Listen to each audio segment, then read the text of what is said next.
Northeast, southwestern, northwestern.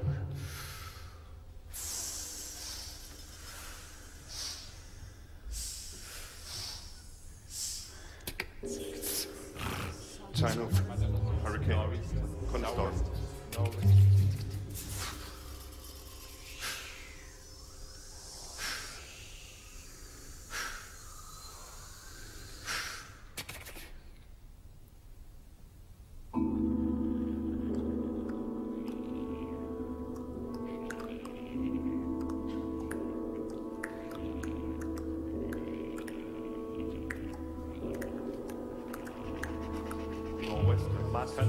Typhoon, Nori, Sundowner.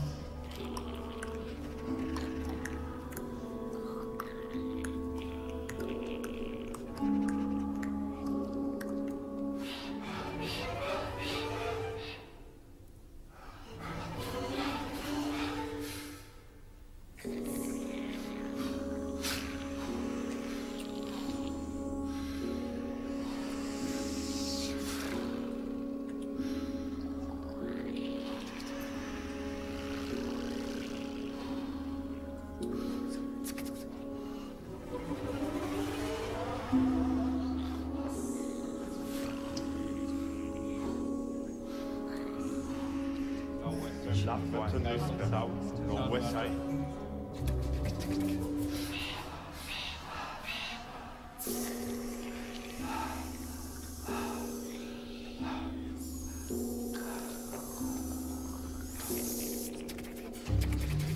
Northwest side. Harry Typhoon, Sundowner.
Southwester. Wann hörte ich sie zum ersten Mal? Die Namen der Winde.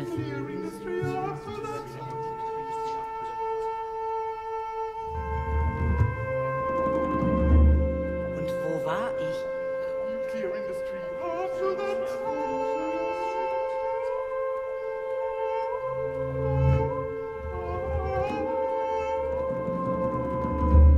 Vielleicht als ich herunterkam. Als ich fiel aus Versehen aus der Welt, in der ich lebte. Vielleicht vernahm ich sie, während ich fiel, und sie haben mir selbst ins Ohr geflüstert, ihre Namen. Gewiss, vor dem Fall hätte ich ihnen bestimmt keine Namen geben können, den Winden. Nicht denen aus Westen, noch jenen aus Osten.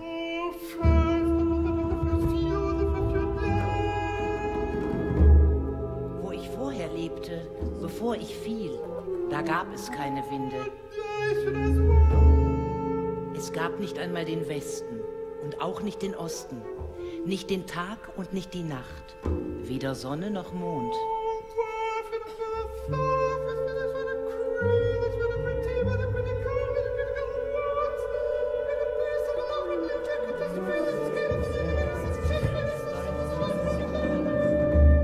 Wo ich vorher lebte, gab es nur eine große Wüste, weiß, und niemand wusste, wo sie endete und ob sie endete.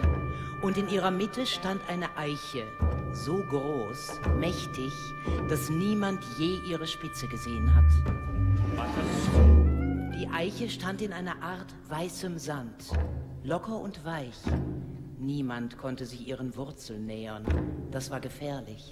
Das Gefährlichste überhaupt, was man in der oberen Welt tun konnte.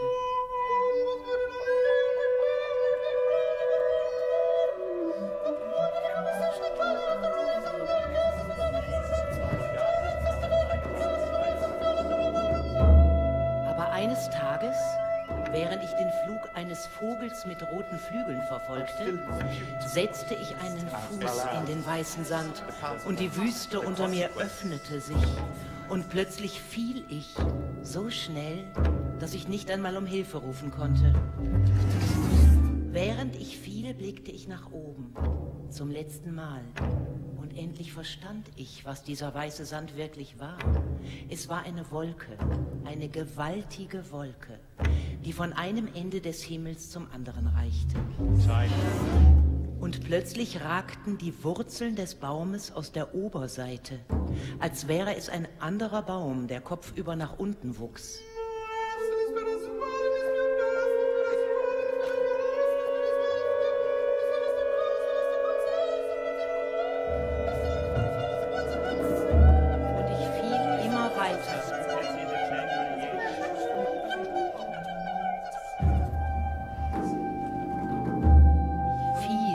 Sah unter mir etwas Dunkles, etwas Hartes, das immer schneller näher kam. Ich war schon kurz davor, stürzte auf diese befremdliche grün-braune Kruste zu, die von 1000 blauen Rillen durchzogen war. Plötzlich sah ich unter mir einen grauen, gebogenen Panzer, grau, aus dem ein Kopf, ein Schwanz und 4 schrumpelige Beine ragten. Ich setzte mich behutsam auf dieses freundliche Tier, dessen Namen ich noch nicht kannte. Kaum spürte es mein Gewicht auf seinem Rücken, da wuchs es in die Breite und in die Länge, so lange, bis es an den Horizont reichte. Und die Schildkröte, denn so hieß das Tier, wurde so groß, bis es die letzten Winkel der Erde miteinander verband.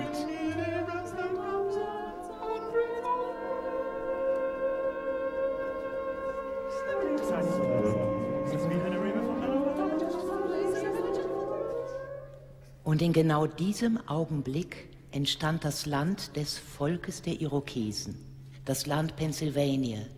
Und ich, die Frau des Himmels, war dazu bestimmt, seine Urmutter zu werden.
das ist Harrisburg und Three Mile Island, also dieser Susquehanna River. Ne?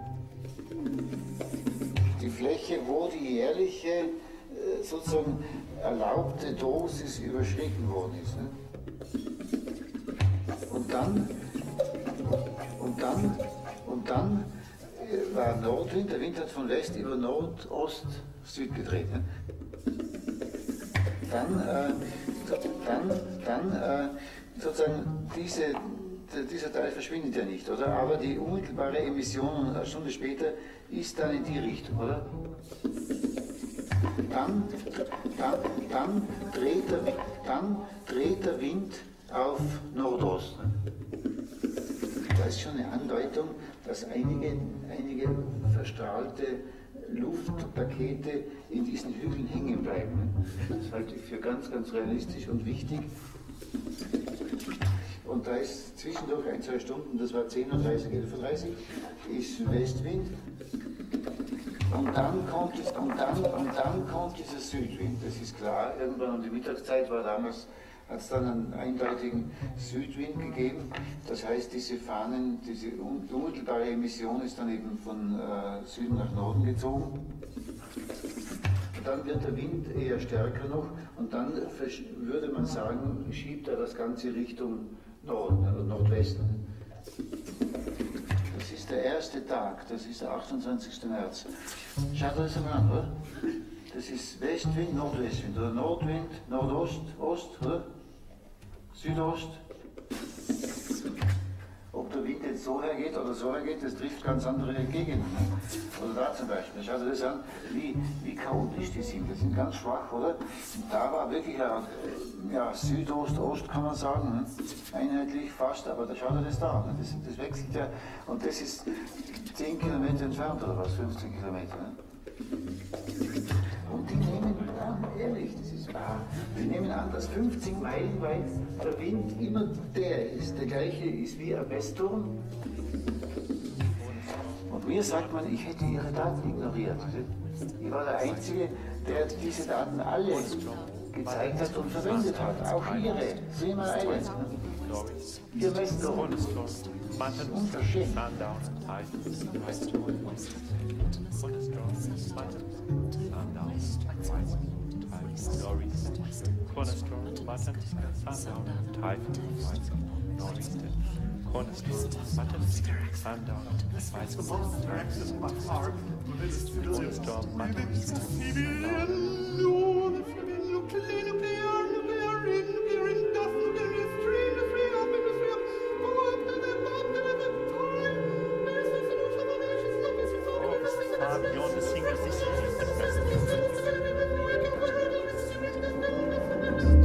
Ich breitete die Arme aus, bis ich mit der Spitze meiner linken Hand den Norden und mit der Spitze meiner rechten Hand den Osten berührte. Den Westen mit meiner linken, den Süden mit meiner rechten Ferse. Mein Haupt bettete ich auf den Mount Mitchell und mein Becken tauchte ich in die Wasser des Susquehanna.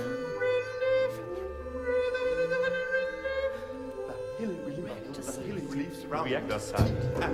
Really surrounding the reactor side. Nach 7 Tagen und 7 Nächten kam der Wind aus dem Westen.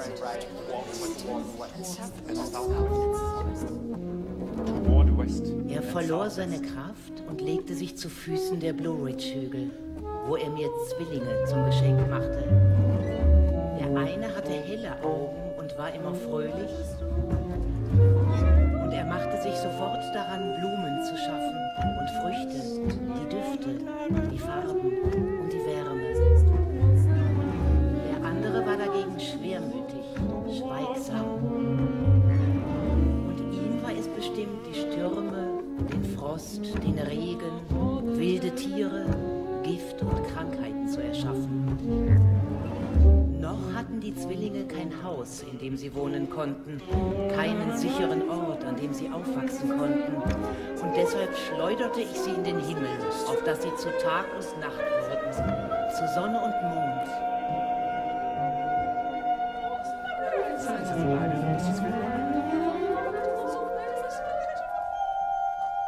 Der Wind aus dem Westen schenkte mir daraufhin einen kleinen, freundlichen Wind und nannte ihn Zephyrus. Ihm vertraute ich meine Worte an.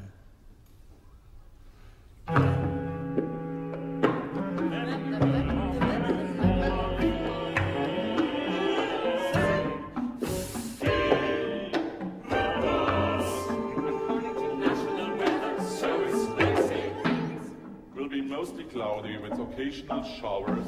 Winds at 8 a.m. will be south to southwest at 7 to 15 miles per hour. High temperature. 78 degrees Fahrenheit. Low temperature. 49 degrees Fahrenheit. Moderate. Wunderschöne Wetterkarte. Das war die offizielle des amerikanischen Wetterdienstes. Und das ist die vom Kollegen Steinacker neu gezeichnete, wo er zeigt, wie eben diese Warmluft von Südwesten her, das ist da Chicago, das ist New York, wie die sich da vorkämpft gegen die kühlere Luft, die unten liegt, ein Stück weiter unten. Das sind die Appalachen. Wunderschöne Analyse. The air quality index is calculated daily in Karlsruhe by the state. Warmfront heißt, es wird nach oben hin wärmer, ja, und dazwischen sind die sogenannten Fronten, das heißt diese Gegenden, wo die Unterschiede sich ein bisschen konzentrieren, die Temperaturunterschiede. Und aus denen kann man sehr schön ableiten, dass eben die Atmosphäre extrem stabil war. Is calculated by the Department of Environmental Resources Bureau. Und das führt dazu, dass eben Turbulenz sehr schwach ist und dass die Luft sich sehr wenig bewegt. Das heißt, dass diese verseuchten Abgasfahnen, diese radioaktiv verseuchten, dass die mit hoher Konzentration in die umgebenden Hügel gewandert sind. Carbon monoxide, sulfur dioxide, nitrogen dioxide, falling and ozone. Sie behaupten einfach, die Diffusion wird stärker. Das ist aber nicht automatisch der Fall. Wenn ich so stabile Verhältnisse habe wie damals, also was oben warm und unten kalt ist, nicht? Dann heißt es, dass die Luftschichten sich wenig, dass da kaum Turbulenz ist, oder? Und dass diese Fahnen unter Umständen eben sehr konzentriert in die Nähe der Hügel kommen und dort, wenn der Wind sich ein bisschen dreht, dann bleiben es dann hängen, oder? Das kann passieren, ja? Und das ist hier ausgeschlossen. Das ist von vornherein ausgeschlossen gegen alle Meteorologie. Das kann nicht sein.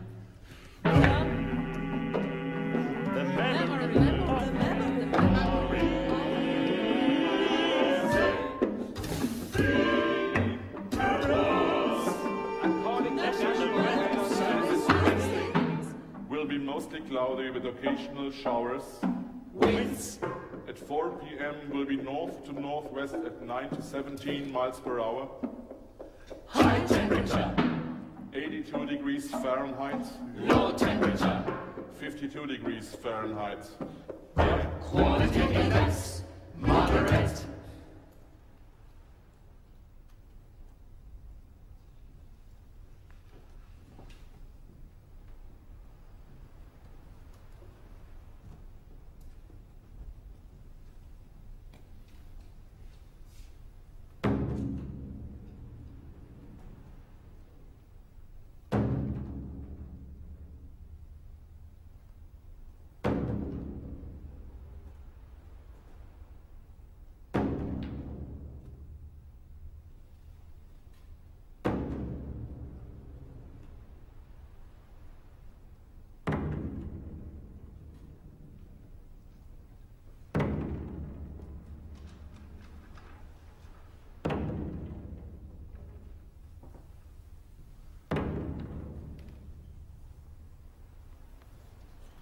At 4 o'clock in the morning, the power plant was running absolutely normally when a minor problem in the non-radioactive part of the plant caused the plant to shut down.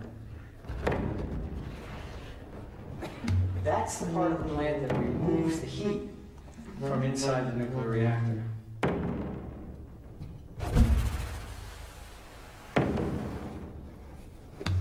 another system was supposed to turn on, called the auxiliary feed order system, but someone had closed the valves in that system weeks before. And when the operators pushed a button to turn that system on, it didn't work.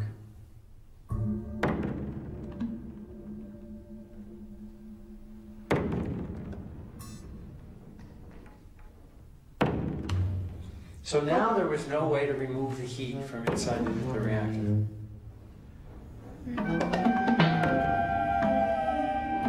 Ich spürte, während ich fiel, dass der Wind mich forttrug, dass mich stürzen ließ.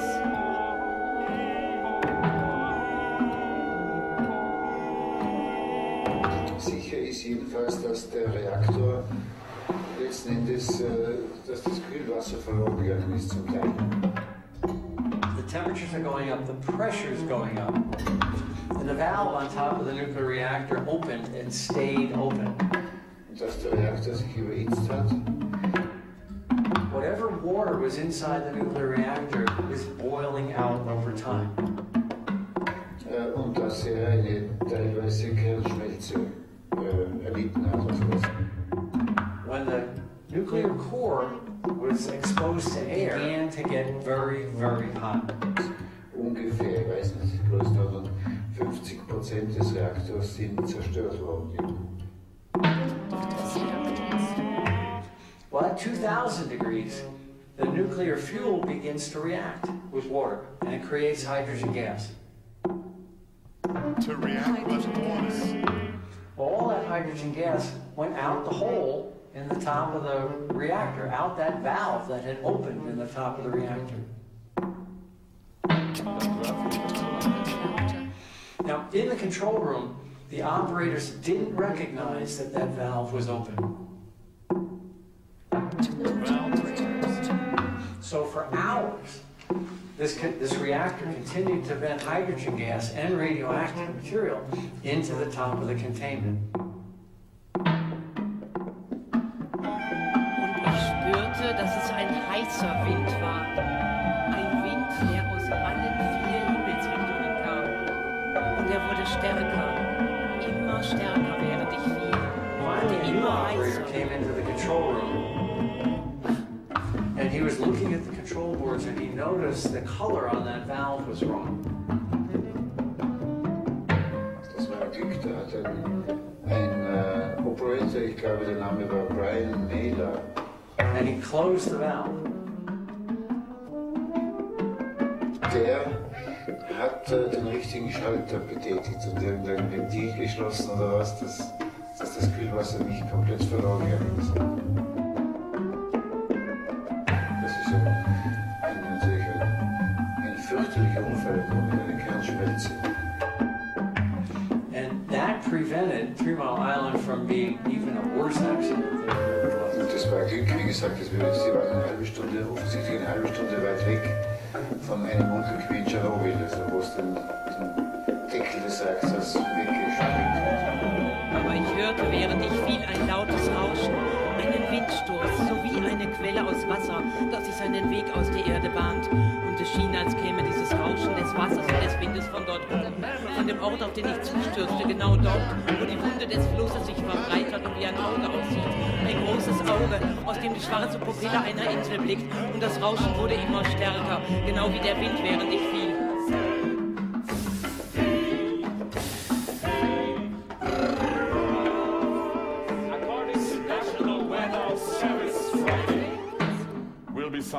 Sunny and warm. Winds at 8 a.m. will be southwest to southeast at 10 to 18 miles per hour. High temperature. 82 degrees Fahrenheit.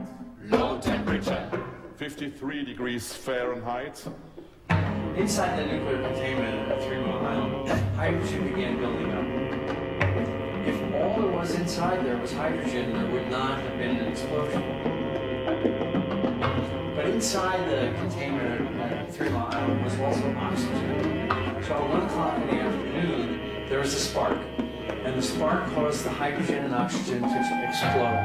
3 Meter über dem Boden, 2 Meter über dem Boden, 1 Meter über dem Boden, hörte ich den Wind und das Wasser unter mir brüllen. Und dann eine Wolke, eine riesige Wolke. groß wie eine And the Insel shockwave bedeckt. hit the wall of the containment, opened the containment, and then the containment closed, but the crack remained. And through that crack was released an enormous amount of radiation over many, many hours afterward. The shockwave traveled at the speed of sound. That's called a deflagration. If it traveled faster than the speed of sound, it would have been even worse and likely shattered the containment. It's called a detonation. So if there's anything lucky about the 3 Mile Island accident, it's that there was a deflagration and not a detonation. Dann eine Wolke, eine riesige Wolke, groß wie eine Insel, bedeckte den Fluss und begann sich unter mir auszubreiten. Und ich durchquerte sie und ein Geruch umhüllte mich, wie ich ihn droben in der oberen Welt nie wahrgenommen habe. Ein Geruch von Schlamm. The explosion was so violent, the building shook, and the control building right next to the reactor building shook as well. Operators in the building noticed their gauges going crazy, and literally the floor shook as if there was an earthquake. They looked at the pressure gauge in the containment, and they realized there had been an explosion. The containment, it didn't break and shatter, but it developed a crack in it. And for hours, radioactive material pushed out that crack. So from about 1 o'clock in the afternoon until well into the night, millions and millions of curies and millions and millions of sequences of radiation Durchquerte sie und ein Geruch umhüllte mich, wie ich ihn droben in der oberen Welt nie wahrgenommen habe. Ein Geruch von Schlamm und Salzwasser, bitteren Wurzeln und Rauch. Der Geruch von Gift. Der Geruch von Gift. Der Geruch von Gift. Der Geruch von Gift.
Atembeschwerden, raspy throat, also raue Kehle, metallic taste, geschwollene Lymphknoten, Schmerzen, Gelenkschmerzen, so etwas, so arthritische Schmerzen. Iodin, das heißt Taste und Odor von Jod. Faulodor, also Gestank, fauler, schlechter Geruch. Fauler, schlechter. Wieder Metallic Taste. Menstruationsprobleme. Hautirritation, bitterer Geschmack, das geht so weit mit Hautirritation, gerötete Haut, ja, Vielzahl ist Metallic Taste, also dieser Geschmack, den manche auch als Jod, Iodine beschreiben, Schwindelgefühle, Kopfweh, ja, Durchfall, auch eine typische frühe Strahlensymptom von frühen Strahlen, also von Frontosen, itchy skin, also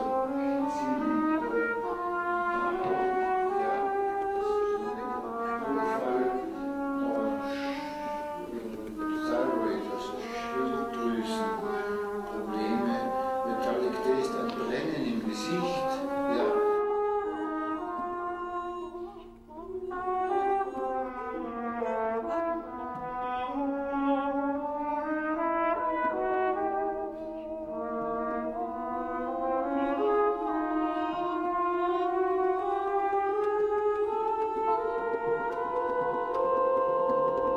Your body knew when your skin was burning, your eyes were tearing, your nose hurt, your chest hurt, and the metallic taste, and then you had the hair loss. Some people had vomiting and diarrhea.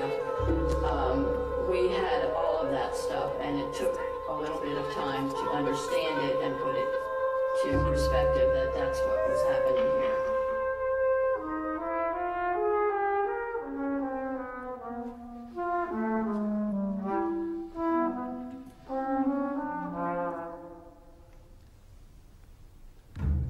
Der Wind, der die Haut aufreißt. Die Sonne, die das Gesicht verbrennt.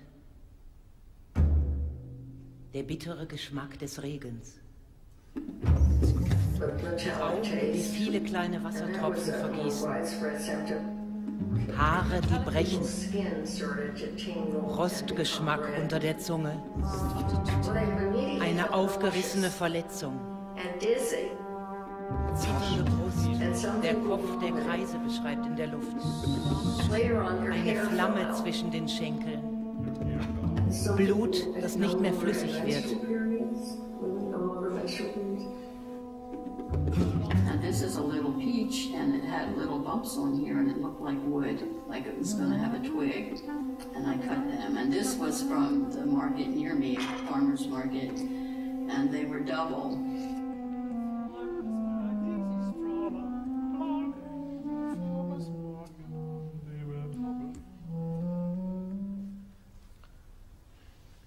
Es gibt, wenn man es zynisch formuliert, biologische Messgeräte, nämlich Menschen, Tiere, Pflanzen. Eine Getreideähre. Und das ist der Hauptpunkt. Brightwood der ganzen Grant. Studie. Ein Apfelbaum. Die Meteorologie hat nur Tracy Long. daran, dass sie sagt, dass sie 9 Schafe in Peter Bradfords Farm. Mariolowka. Eine Rose mit 10 Blütenblättern. Zweigeteilte Spitze einer Platane. Great Gull.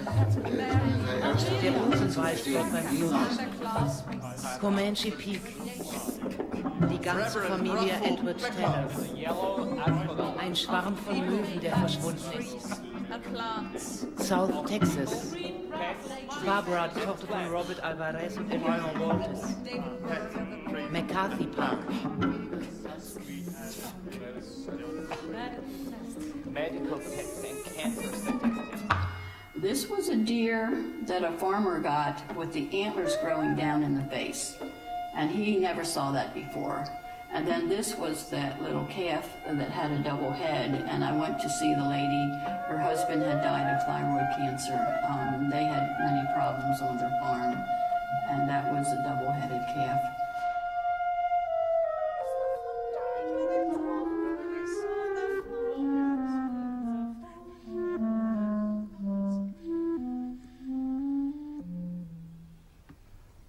Es ist so lächerlich. Ich meine, das ist wirklich, es ist so weit gekommen, die ganze Propaganda war so erfolgreich, dass Leute, die wirklich an fürchterlichen Krebsarten gelitten haben, ja, und zwar Clusters, also nicht nur wieder Einzelne, sondern ganze Familiensiebschaften, nicht? Alle haben Krebs entwickelt, ja.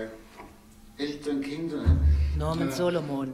Das ist genau sozusagen Gail in der richtigen Zeit passiert, wo es zusammenpasst, oder? Robin genau Herman. am richtigen Ort, aber es Mark Herzgar. Seabrook. Harvey Wasserman. so sind wir halt, oder? David Heath. 9 Mile Point. Es gibt Symptome von Benjamin K. Soberpool. von Dingen, ja. Midland City. Einige von denen könnte man Stephanie auch dahin tun, ja. Aber nicht John diese J. Krebsarten, Kemeny. diese ganzen seltenen Susan Cutter. auch nicht die meisten dieser Symptome, Marvin die man erfüllt Tom McKinnon. von der Einbildung, oder? Von, Henry Claywell aber Park. Akut kriegt auch keine Leukämie Laura davon, King. weil sie Zeitung gelesen hat, oder? Kenji Quasi Hall. Die Hysterie in den Zeitungen hätte die Krankheit verursacht. Ne? Also da gibt es einfach Grenzen. Manche Leute haben auch Symptome entwickelt, die wussten gar nichts von dem Unfall. Die wussten das gar nicht. Die haben das erst Tage später überhaupt mitgekriegt. Ne? Also das ist... And I didn't see any birds. We stood there and listened, and there were no sounds. There was no sounds of crickets, no sounds of anything. It was totally still. Usually in the spring when the weather's nice, you hear the birds everywhere. No birds. There were always sounds on a farm. There in the morning there are bird sounds, but in the evening there are sounds. There are sounds of all kinds of animals, but they're particularly the insect and cricket sounds, it seemed to me, and that was missing. Warum haben alle Lebewesen und alle Dinge dieser Welt aufgehört zu sprechen?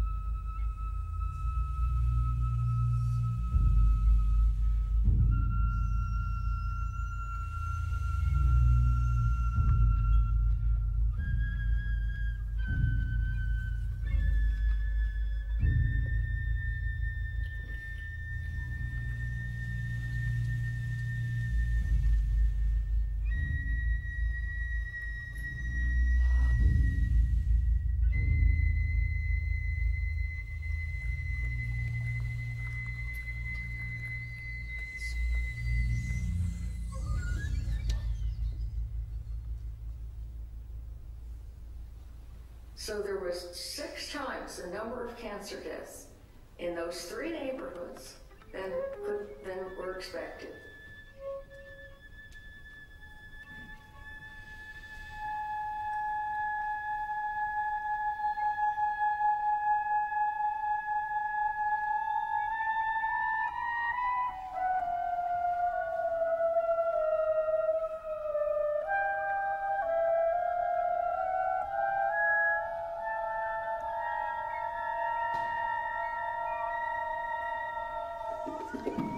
Our daughter was born in 1970, so she was about 9 years old at the time of the accident.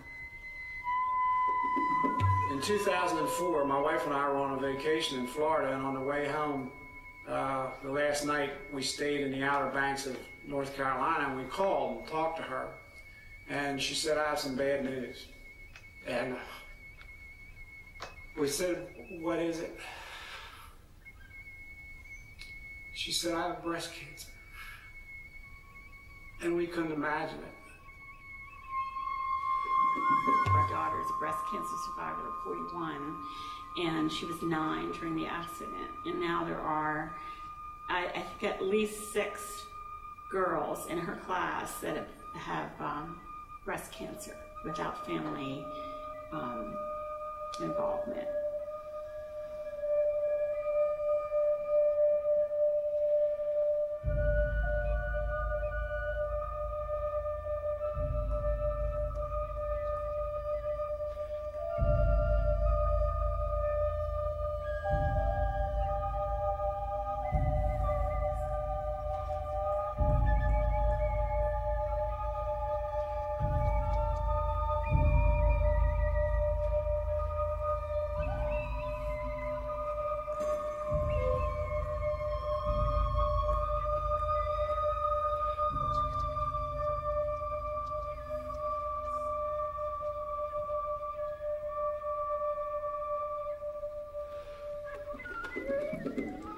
I have had cancer.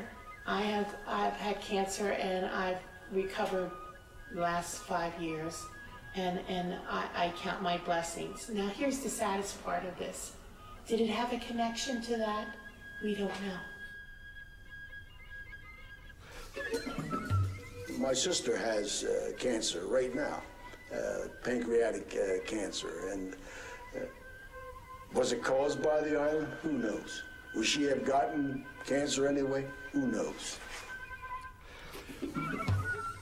But my parents lived a few miles away from me, and they both passed from cancer. Does it have anything to do with 3 Mile Island? We'll never know. We don't know that caused, we don't know if the accident's the cause.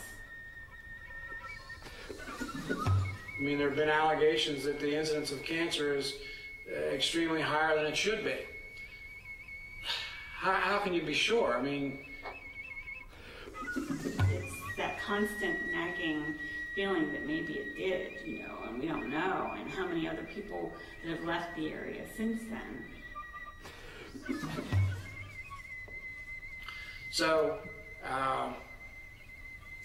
you know, I don't know. It's frustrating. It puts you in an uncertain, you know, in an area of uncertainty, and unfortunately, the potential impacts are significant.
They met with the governor of the state of Pennsylvania. An hour later, they didn't tell him. They were on the phone with the Nuclear Regulatory Commission at 5 o'clock in the afternoon. They didn't tell them. It was 3 days later when scientists began to discover that there had been an explosion inside the containment.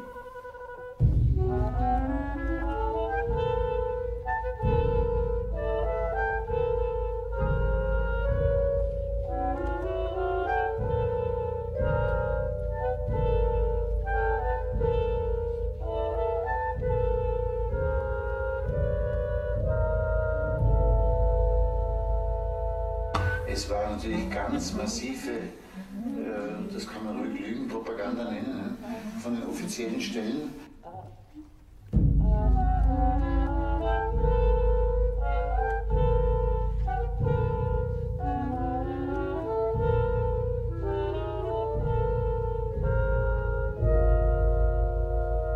Dass zum Teil die gleichen Leute, die bei internen Besprechungen überlegt haben, ob man Katastrophenwarnung geben soll, denen das klar war, dass da was fürchterliches passiert ist, ne? Dass die dann zur Pressekonferenz gehen und der Öffentlichkeit erklären, es ist alles unter Kontrolle, ne? Es ist praktisch nichts herausgekommen, ja? Es ist nichts passiert. Die gleichen Leute. 10:30 in the morning, I heard about it the first time, and I was very worried, and I didn't know, and I listened to the TV, and they were saying, okay, no problem, but the lieutenant governor from Pennsylvania goes on television, and he's doing a press conference, and he says, we were told everything is okay, they're going to restart, you know, in a couple of days.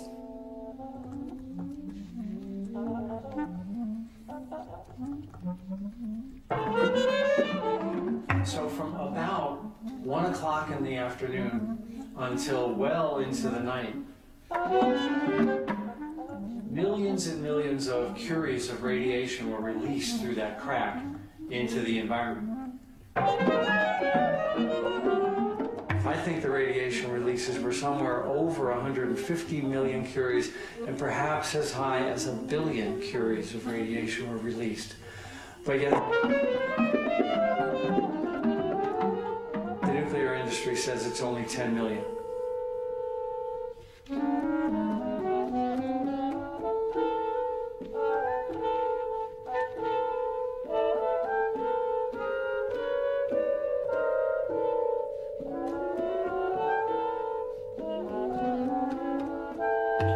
this constant flow of information. First, there was a hydrogen bubble and there wasn't. And they were concerned about things could melt down and then they wouldn't. And the company persistently said there was no real problem, there was no real problem. They lied. And I believe they lied. I don't want to believe it because if you look at the alternative, it's not comforting. Please, please, we are not stupid. We're no longer the same naive cookie baking mom that I was.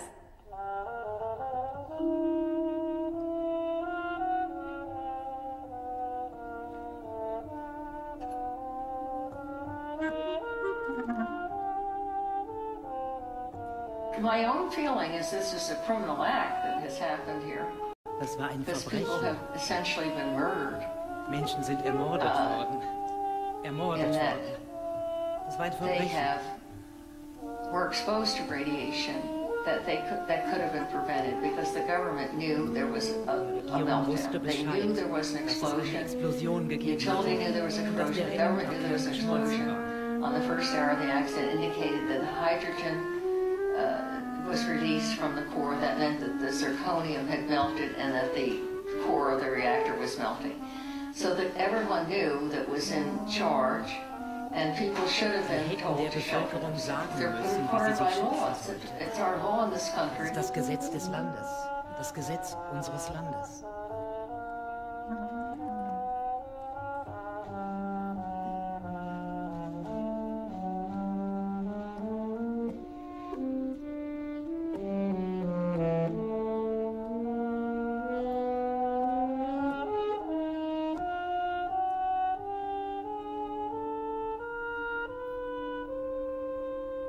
I hate what they did, and I hate their arrogance, but hating them is never going to solve anything.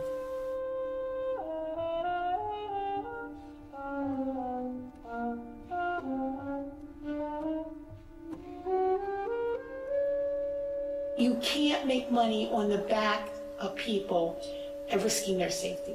You cannot do that.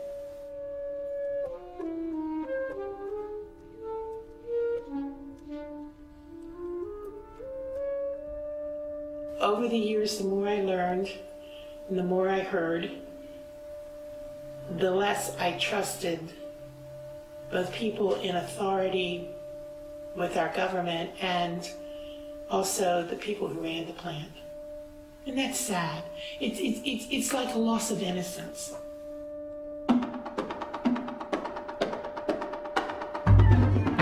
That's really the discomforting thing about this whole Deprimierend an dieser ganzen Geschichte. There's no definite answers. It's a gray issue. It's not black and white. It's a gray issue. It's a gray issue. It's not black and white. Es gibt kein klares Schwarz. I'm saying there is no such thing as a safe dose of radiation. Every dose is an overdose. And there's other people saying the threshold is so many milligrams per hour. You know. So what is the truth? Was also ist die Wahrheit? I don't know. And like I said, that's the saddest thing.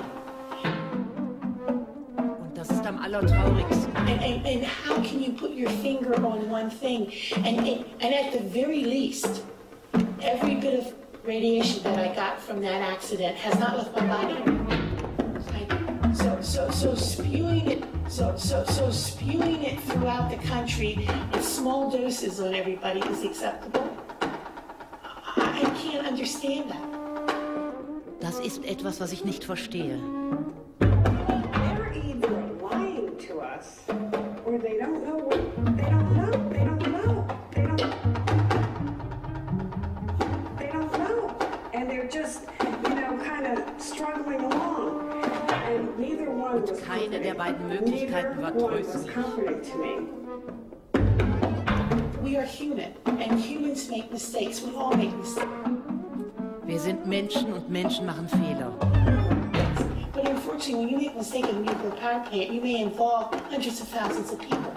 In my heart, I know we as a society willing to take honest that risk. mistake, an honest mistake. But every little thing that we have asked for, just minor things to protect the health and safety. I just think for the future of nuclear power, they thought they had to, an accident as you know without threatening public health and safety. The true information would have come out of it, but that's not true. And we don't know enough about us, that we don't know enough how to run them safely and not put the stress on the populations. Be honest. Be honest about what happened. There's nothing we can do. It happened. Es gibt nichts, was wir machen können. Es ist geschehen. We can't do anything about the past, but we can do so much about the future. Marjorie, viele Jahre sind vergangen. Ignaz ist tot, dein Prozess ist verloren. Was machst du jetzt? But I felt that was the issue I have never been able to walk away from. That an accident this terrible can happen and thousands of people can die, get injured and die and exposed to radiation. The effects, play out over their entire lifetimes. They can over 40, 50 or more years. And so I never could walk away from that people were injured. Their life is so precious, and have their lives altered in that physical way, and there's an emotional component as well. I never could walk away from that, and I still can't to this day. I'm still fighting. Wherever I know it can have an effect, which can save the nuclear energy industry. There are people around that are going to fight you to the end. They're not going to give up. So be sure somebody's watching you that has the courage and strength and willpower that they're going to keep going. And that's why when my family says, Mom, just give up and enjoy your life, I say, but it's not enjoyable until I felt I can do as much as I can on this. Und ich habe herausgefunden, dass die Beweisführung der Betreiberseite unglaublich schwach war, unglaublich windig, mangelhaft. Ja? Total, es war praktisch überhaupt keine Meteorologie da, das muss man sich vorstellen. Ne? Die haben ihren Wind am Reaktorturm, ja? Messturm in der Nähe des Reaktors, ja?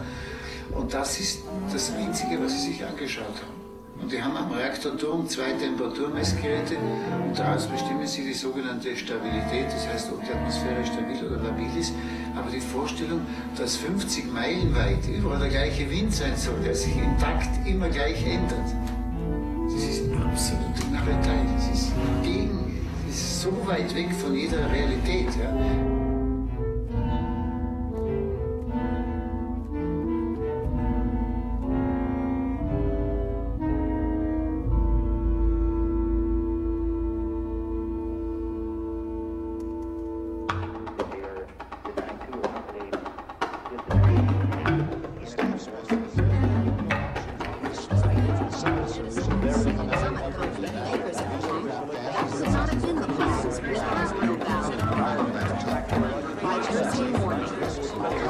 Everything is under control.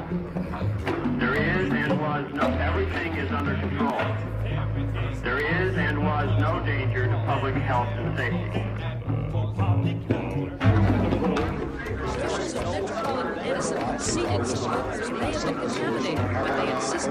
Es wurde einfach erfolgreich unter den Tisch gekehrt. Und das war sehr wichtig, denn das war wie gesagt, das erste solche Unglück, ich meine, außerhalb der militärischen Atomindustrie, muss man wahrscheinlich sagen. Ne? Und es ging um die Atomindustrie einfach um ihr Renommee. Ja? Es ging um sehr viel Geld, um das Geschäft, um das weltweite Geschäft.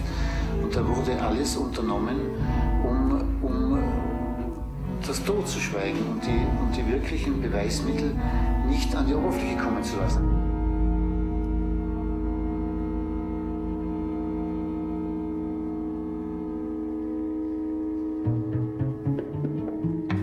When 3 Mile Island happened, there were about 40 nuclear power plants that were operating and another 60 that were being built. It was an enormous investment. It was well over $1 trillion in 1978.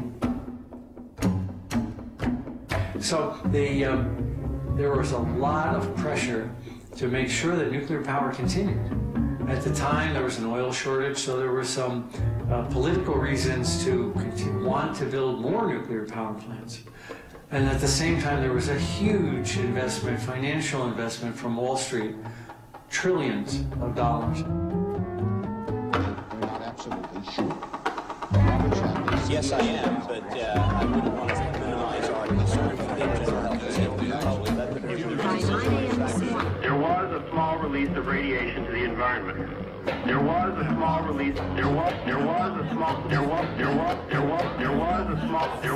small release of radiation to the environment. All safety equipment functioned properly. They weren't told of the accident earlier. If there is a situation where wie es möglich war, mitten in einem sogenannten zivilisierten Land, oder? Tausende von schwer Geschädigten, wie es möglich war, diese ganzen menschlichen Erfahrungen unter den Tisch zu kehren. Mit technischem Jargon, oder? Und mit Behauptungen, das ist alles eine Einbildung und Ding und so weiter. Das war möglich. Das ist unglaublich. Nicht in Russland. Diktatur, totalitär. Pennsylvania.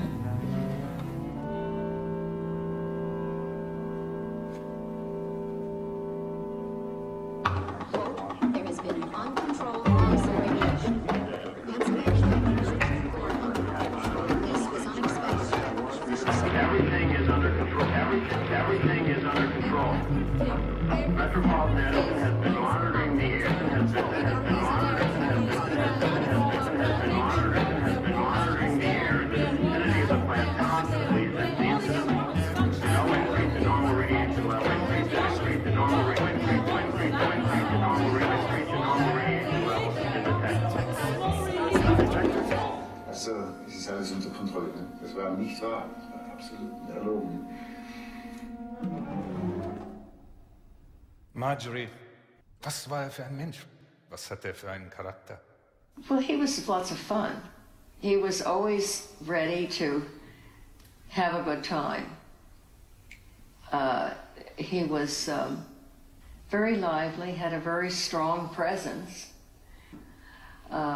We just had a very good time together. We had a lot of camaraderie. I think it was mostly focused, though, on our 3 Mile Island project. That sort of overwhelmed everything.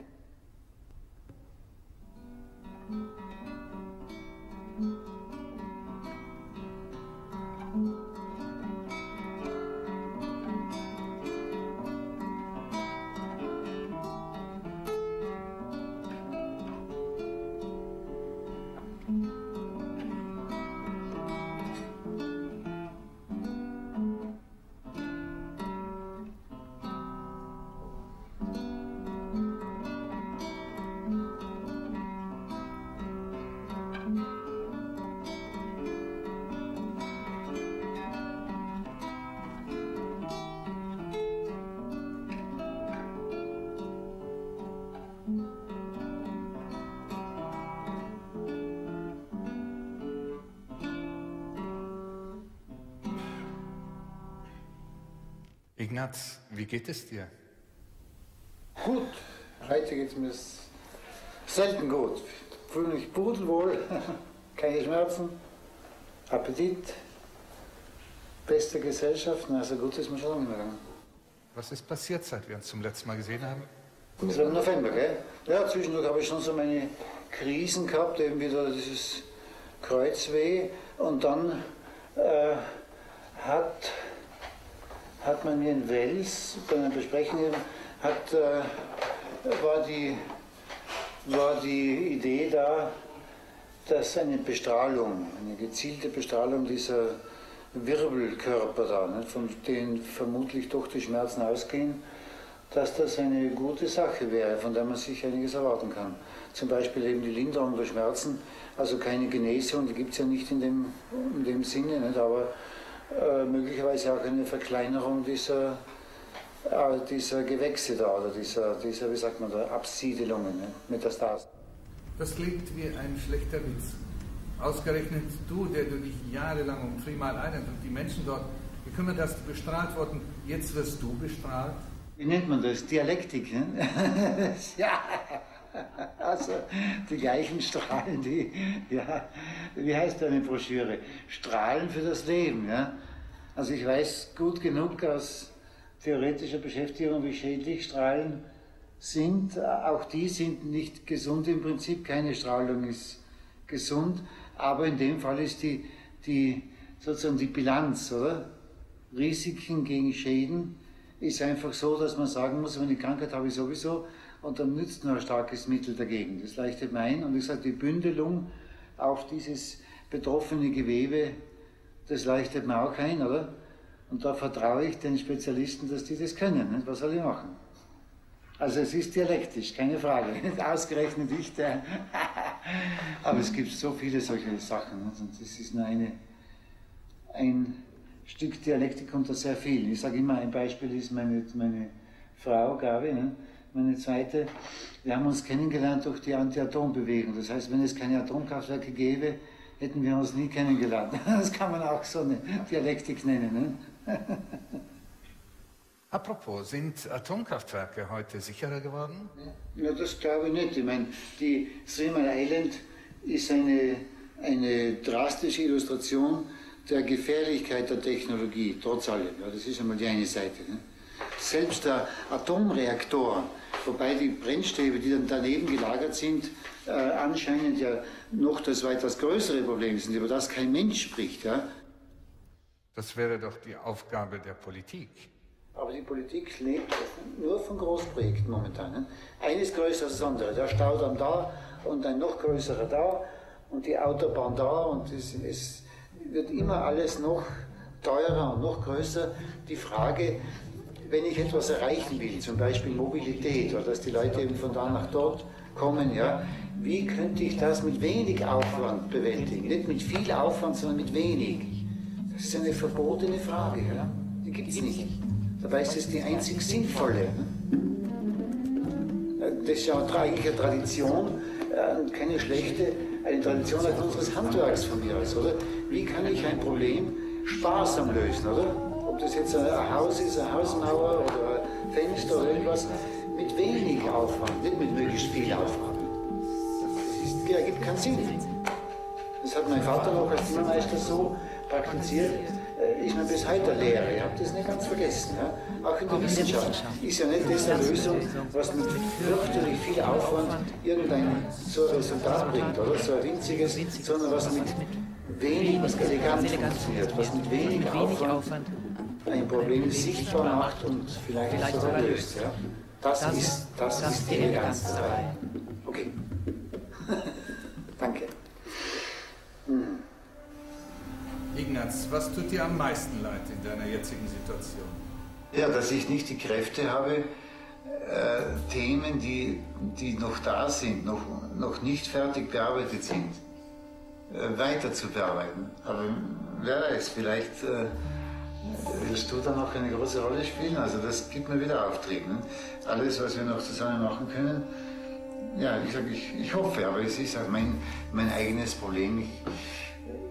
Es ist nicht so leicht, sich zu konzentrieren, auch für mich nicht. Jeder Zeit war es Schwäche, ich war einfach so schwach und so. Das ist nicht lustig, der Zustand, wo man sich zu jeder Bewegung zwingen muss und zu jedem Schluck Essen, das war nicht fein, aber das ist momentan besser. Und ich freue mich im Moment wieder einmal auf wenn das ein bisschen so weitergeht, ja, auf eine produktivere Phase. Hoffe ich sehr. Ja, aber ich kann euch einiges hinterlassen und das wäre mein größter Traum, wenn ich das eine oder andere auf Schienen bringen kann, oder? Ignaz, bist du ab und zu noch glücklich? Ja, auf jeden Fall. Sehr. Na, Total. Ich meine, allein die Möglichkeit, dass ich bin ganz gern bei mir selber, sagen wir so. Ja, ich lese gern, ich denke gern an alle möglichen Begebenheiten nach und Freunde und Erinnerungen und Dinge. Und um Gottes Willen, na, was will der Mensch? Sehr. Das Unglück, Krankheit ist in dem Sinne auch kein Unglück. Das ist halt eine wie soll ich sagen, vielleicht eine Prüfung, eine gewisse oder eine, ja, okay, passiert, aber das möchte ich nicht als Unglück bezeichnen.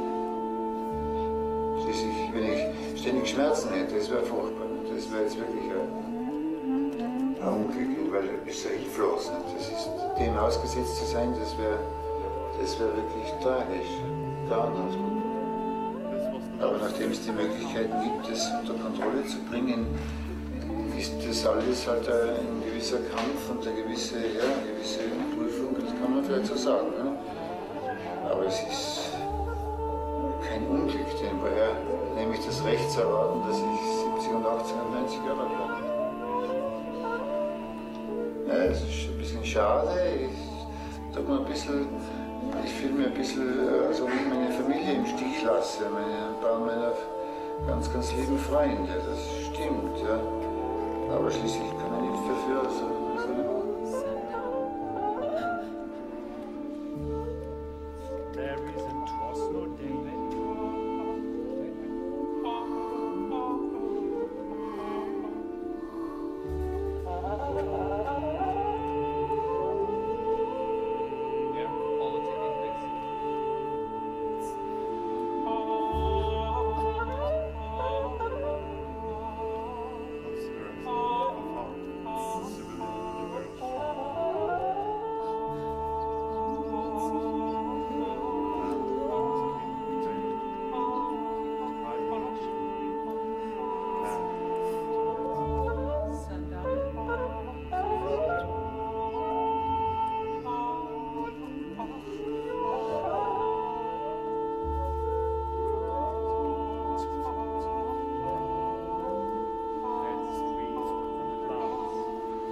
Mir liegt das, wofür Marjorie kämpft und Ignaz kämpfte, ebenso am Herzen. Gerechtigkeit, wenn auch noch so spät, für die aufrechten Bürger und die Opfer, für die man vielleicht trotzdem noch etwas tun kann. Das ist der entscheidende Punkt, dass die Wahrheit ans Tageslicht kommt. Das könnte noch möglich sein, auch wenn ich mir nicht sicher bin.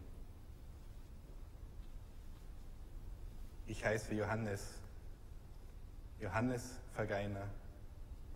Ich bin Meteorologe und Ignaz war mein Vater.